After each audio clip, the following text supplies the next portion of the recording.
మావి చిగురు తినగానే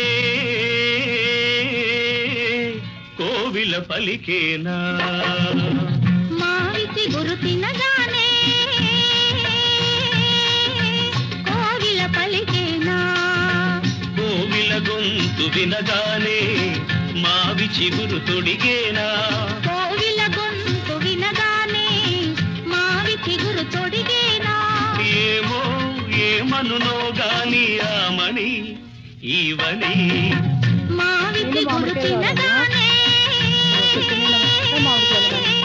కోవిల పలికేనా కోవిల పలికేనా